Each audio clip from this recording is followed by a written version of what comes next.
Hello everyone. तो आज हम डिस्कस करने वाले हैं मैकेनिक्स के ऑब्जेक्टिव क्वेश्चंस। तो सबसे पहले लेटरल स्ट्रेन इज क्या होता है? लेटरल स्ट्रेन जैसा कि हम जानते हैं, अगर हम किसी भी सिलिंड्रिकल रॉड पे ठीक उसके एक्सिस के अलोंग फोर्स लगाते हैं तो उसमें होगा डिफॉर्मेशन। तो एक्सिस के अलोंग सिलेंडर की कौन सी डायमेंशन है? वो है इसकी लेंथ।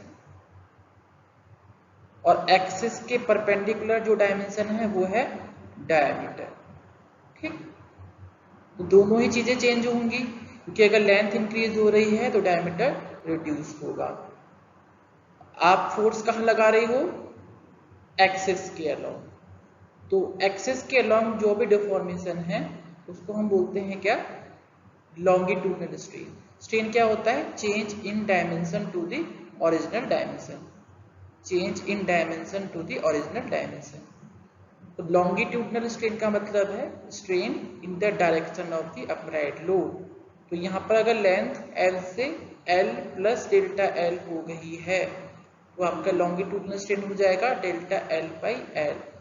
और डायमीटर D से D माइनस डेल्टा D हो गया है तो आपका लेटरल स्ट्रेन हो जाएगा डेल्टा D बाई D, जो क्या है?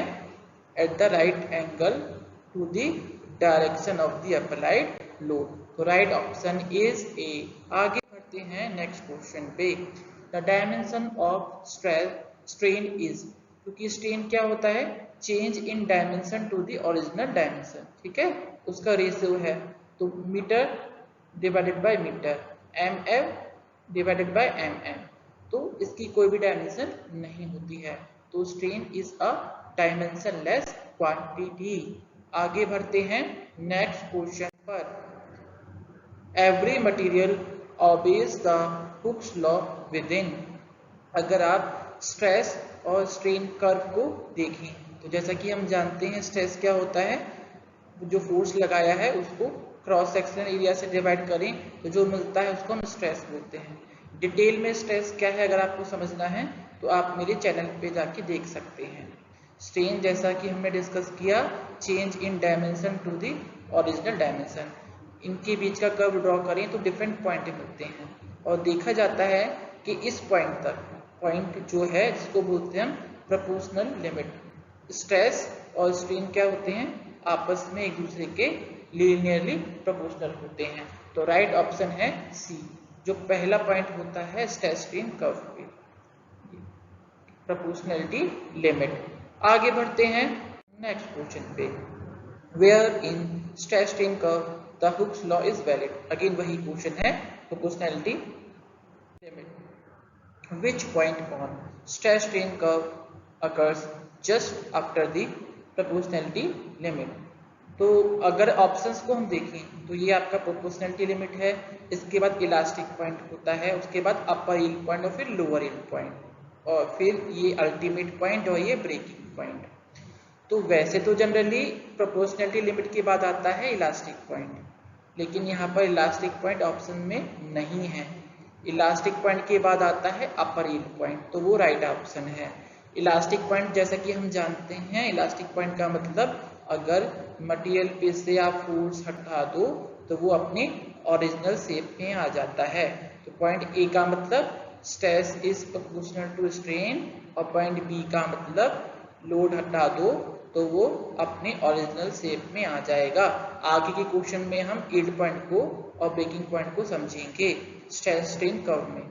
तो आपके जो मेन क्वेश्चन बनते हैं वो पार्ट ए में स्ट्रेस स्ट्रेन कर्व से स्ट्रेस क्या है, स्ट्रेन क्या है, इनकी बेसिक डेफिनेशन से क्वेश्चंस आपके बनते हैं। विच point on the stress strain curve occurs after the ultimate point. तो ये अल्टीमेट पॉइंट है, इसके बाद यहाँ पर जाके आपका मटेरियल दो पार्ट में टूट जाता है जिसको हम बोलते हैं ब्रेकिंग पॉइंट। तो right option is C. Curve पे जहां मैक्सिमम स्ट्रेस होता है उसको बोलते हैं हम अल्टीमेट पॉइंट। ठीक है, अब इसका क्या इंपॉर्टेंस है वो आप मेरे लेक्चर में देख सकते हैं स्ट्रेस स्ट्रेन कर्व के, मैं यहाँ पर बहुत डिटेल में नहीं बताऊंगा। The stress at which extension of a material takes place more quickly as compare to the increase in load is called. तो पॉइंट ए और बी हम ऑलरेडी समझ चुके हैं। अब यील्ड पॉइंट की बात करते हैं।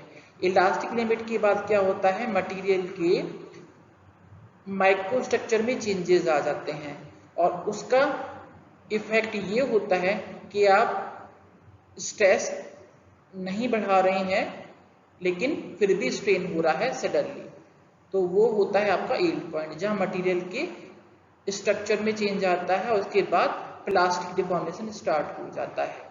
यानी मटेरियल अब इसके बाद आप अगर इससे लोड हटा दोगे तो वो अपनी ओरिजिनल शेप में नहीं आएगा। क्यों? क्योंकि मटेरियल में क्या हुआ, माइक्रो स्ट्रक्चर पे चेंज आ गई।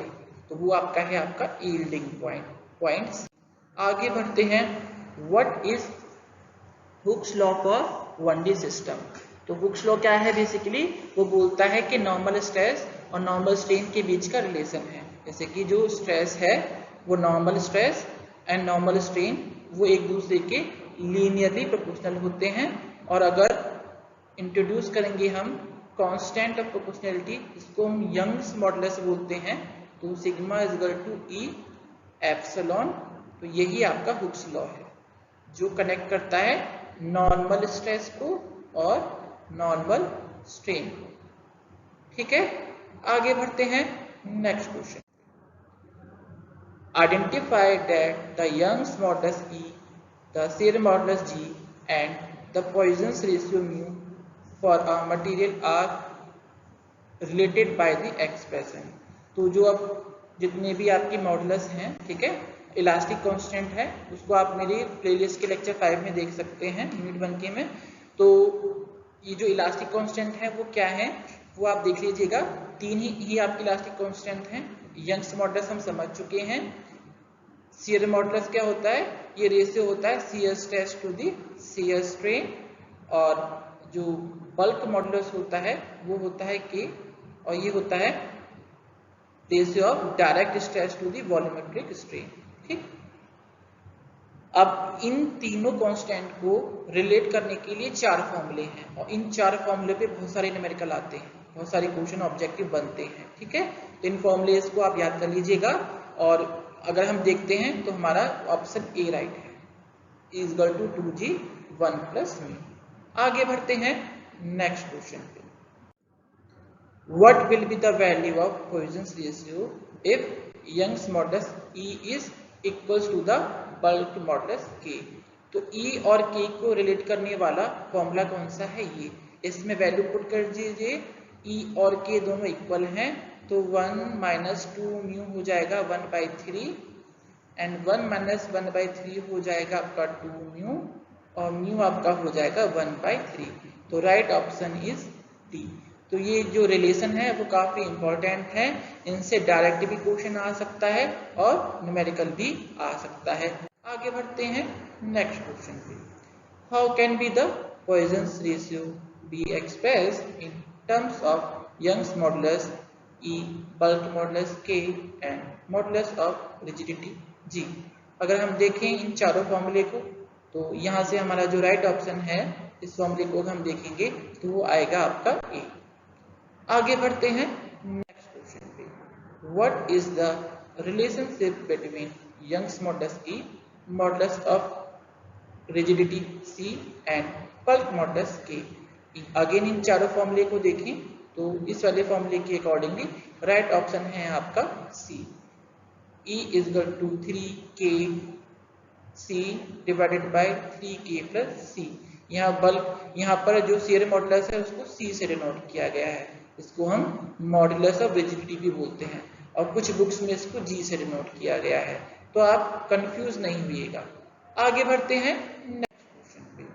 A member which does not regain its original shape after the removal of the load producing deformation is said। तो क्या रहेगा, और इसका आंसर है प्लास्टिक। जो फोर्स हटाने के बाद अपने ओरिजिनल शेप में नहीं आता है उस मेंबर को बोलते हैं हम प्लास्टिक। आगे बढ़ते हैं नेक्स्ट क्वेश्चन पे। Find the strain of a brass rod of length 250 mm which is subjected to a tangential load of 50 kN when extension of the rod is equals to 0.3 mm। तो एक rod है जिस पे आपने tangential load लगाया है और उसकी वजह से उसकी जो डायमेंशन है वो 250 थी पहले और उसमें 0.3 mm का चेंज आ गया है, यानी फाइनली वो हो गई है 250.3। अब इसमें क्योंकि स्ट्रेन पूछा है, स्ट्रेन क्या होता है? Change in dimension to the original dimension. So इसमें लोड का कोई भी काम नहीं है, ये एक्स्ट्रा वैल्यू गिवन है आपको कंफ्यूज करने के लिए। जब 0.3 को 250 से आप डिवाइड करेंगे तो आंसर आएगा सी ऑप्शन। आगे बढ़ते हैं नेक्स्ट क्वेश्चन पे। ए rod 200 centimeter long is subjected to an axial pull due to which it elongates about 2 mm. Calculate the amount of strain। तो स्ट्रेन जैसा कि हम जानते हैं क्या होता है? Change in dimension to the original dimension. 2 divided by 2000, क्योंकि 2 क्या है? mm में, तो 200 को भी mm में कन्वर्ट करेंगे। आंसर आपका आएगा 0.001 यानी ए। कंफ्यूज करने के लिए आपको बी भी गिवन है। अगर आपने 2 को 200 से डिवाइड कर दिया तो आपका आंसर हो जाएगा गलत। आगे बढ़ते हैं नेक्स्ट क्वेश्चन पे। It is a horizontal member when which is subjected to the transverse loads perpendicular to its axis. तो जो स्ट्रक्चरल पार्ट जिस पे उसके एक्सिस के परपेंडिकुलर फोर्स लगता है उसको हम बोलते हैं बी। तो एक्सिस के परपेंडिकुलर वाले फोर्स को हम ट्रांसवर्स लोड भी बोलते हैं। क्या बोलते हैं? Transverse load. तो ये आप स्ट्रक्चर्स में देख सकते हो, उस पुल में भी देख सकते हो। ये बीम है जिसपे एक्सिस के परपेंडिकुलर फोर्स लग रहा है। यहाँ पर ये सब बीम है जिसपे एक्सिस के परपेंडिकुलर फोर्स लग रहा है। आगे बढ़ते हैं नेक्स्ट क्वेश्चन पे। Which of the following is a horizontal structural member subjected to transverse load perpendicular to its axis? Right option है बी। और अगर एक्सिस के अलोंग फोर्स लगता है, एक्सिस के अलोंग, तो वो कॉलम होता है। हालांकि ये आपके सिलेबस में नहीं है, फिर भी एक्स्ट्रा याद कर लीजिए, मे बी आपको पूछ दिया जाए। आगे बढ़ते हैं नेक्स्ट क्वेश्चन पे। Hinge supports offer resistance against rotation. तो हिंज क्या होता है? आपने जो दरवाजे में कब्जे देखे होंगे उसको हिंज बोलते हैं। तो कोई भी बीम है उस पर अगर आपने हिंज सपोर्ट को इस तरीके से डिनोट करते हैं, तो हिंज सपोर्ट क्या करता है? केवल वर्टिकल मोशन, बीम के वर्टिकल मोशन को और हॉरिजॉन्टल मोशन, इन दोनों को रोक देता है, रिस्ट्रिक्ट कर देता है, वर्टिकल रिएक्शन जनरेट करके एंड हॉरिजॉन्टल रिएक्शन, लेकिन रोटेशन को रिस्ट्रिक्ट नहीं करता है। तो ये गलत बात है जो लिखा गया है। ठीक, आगे बढ़ते हैं नेक्स्ट क्वेश्चन पे। कंटिन्यूअस बीम और स्टैटिकली इनडिटरमिनेट बीम। तो स्टैटिकली इनडिटरमिनेट बीम का मतलब ये होता है कि अगर आपको बीम की प्रॉब्लम सॉल्व करनी है तो उस पर जो लोड लगे हैं तो आपको निकालना होता है रिएक्शन। इट मीन्स अननोन्स ज्यादा हैं as compare to the equations, तो वो स्टैटिकली इनडिटरमिनेट बीम कहलाती है। और जैसा कि हम जानते हैं कंटिन्यूअस बीम का मतलब ऐसी बीम जिसमें सपोर्ट 2 से ज्यादा होते हैं। ठीक है, वो कंटिन्यूअस बीम है। तो जो कंटिन्यूअस बीम है वो स्टैटिकली इनडिटरमिनेट बीम के अंडर आती है। अगर आपको डिटेल में समझना है बीम्स के बारे में तो इसका भी लेक्चर मेरे YouTube चैनल पे अवेलेबल है। आगे बढ़ते हैं नेक्स्ट क्वेश्चन पे। विच सपोर्ट डेवलप्स सपोर्ट मोमेंट। तो जो फिक्स सपोर्ट होता है वो इस बीम पे आप कैसा भी फोर्स लगाओ तो इसके रोटेशन को, वर्टिकल मोशन को, हॉरिजॉन्टल मोशन को, हर चीज को रिस्ट्रिक्ट करेगा। नेक्स्ट क्वेश्चन पे। The simple supports offers only reaction normal to the axis of the beam. जो सिंपल सपोर्ट होते हैं वो बीम की एक्सिस के परपेंडिकुलर रिएक्शन करते हैं, तो जो बीम है उसकी डाउनवर्ड मूवमेंट को रोक देते हैं। तो राइट ऑप्शन है ऑप्शन बी। आगे बढ़ते हैं नेक्स्ट क्वेश्चन पे। Recall UDL stands for. तो यूडीएल का मतलब होता है यूनिफॉर्मली डिस्ट्रीब्यूटेड लोड। तो राइट ऑप्शन है डी, यूनिफॉर्मली डिस्ट्रीब्यूटेड लोड। अभी क्या होते हैं उसको हम नेक्स्ट क्वेश्चन में समझेंगे। ठीक है, लोड 3 टाइप के होते हैं। पॉइंट लोड, ठीक है, जो किसी एक पर्टिकुलर पॉइंट पे एक्ट करते हैं। ठीक है, point load, uniformly distributed load and uniformly varying load. तो समझते हैं हम आगे। जैसे कि अगर इस वुडन ब्लॉक की बात करें तो इसका पूरा जो वेट है वो डिस्ट्रीब्यूटेड है और वो यूनिफॉर्मली वर्क कर रहा है इस प्लैंक पे जो, ठीक है। तो ऐसे लोड को बोलते हैं यूनिफॉर्मली डिस्ट्रीब्यूटेड लोड, ठीक। तो moving train is an example of uniformly distributed load. आगे बढ़ते हैं नेक्स्ट क्वेश्चन पे। तो यूडीएल को डिनोट करते हैं हम कैसे, न्यूटन पर मीटर। टोटल लोड है, टोटल वेट है किसी भी सब्सटेंस का, सपोज कीजिए 250 kg, ठीक है। तो वो पूरी लेंथ पे एक्ट कर रहा है, तो पर यूनिट लेंथ कितना एक्ट कर रहा है, तो जो भी होगा न्यूटन पर मीटर, ठीक। तो ये यूनिट होता है यूडीएल का, न्यूटन पर मीटर। आप याद कर लीजिएगा, A beam which extends beyond its supports can be termed as। तो ये जो सपोर्ट हैं इसके बाहर जो निकल रही है इस बीम को हम बोलते हैं ओवरहैंगिंग बीम। आप इसको याद कर लीजिएगा। आगे बढ़ते हैं नेक्स्ट क्वेश्चन पे। Example of the cantilever beam, क्या है आपका, रूफ का स्लैब। ये आपकी वॉल है, उससे बालकनी बाहर निकल रही है, ठीक है। एक एंड पे फिक्स है वो वॉल से, दूसरे एंड पे फ्री है। तो ऐसी बीम जो एक एंड पे फिक्स होती है और दूसरे एंड पे उस पर लोड वर्क करता है उसको हम क्या बोलते हैं, कैंटिलीवर बीम। तो एग्जांपल है रूफ स्लैब, राइट ऑप्शन। आगे बढ़ते हैं, what is the variation in SFD if the type of loading in the simply supported beam is UDL. तो ये टेबल आपको याद रखनी है, इस टेबल से तकरीबन 12 क्वेश्चन बन सकते हैं। पहला रो क्या है, लोड बता रही है। दूसरा जो रो है वो शियर फोर्स डायग्राम बता रही है और तीसरी रो बता रही है बेंडिंग मोमेंट, ठीक। तो अगर लोड आपका यूडीएल है तो शियर फोर्स डायग्राम क्या होगा, एक इंक्लाइंड लाइन होगा, ठीक। तो राइट ऑप्शन है बी। इस टेबल को आप याद कर लीजिएगा, ठीक। आगे बढ़ते हैं, what is the other name for a positive bending moment, ठीक है। अगर बेंडिंग मोमेंट पॉजिटिव होता है कब, जब इस तरीके का मोमेंट लगता है किसी भी सेक्शन के इधर काउंटर क्लॉकवाइज और इधर क्लॉकवाइज ऐसा लगता है तो बीम कुछ इस तरीके से डिफॉर्म होती है, उसको हम सैगिंग बोलते हैं और इसको हम पॉजिटिव लेते हैं, ठीक है, बेंडिंग मोमेंट को।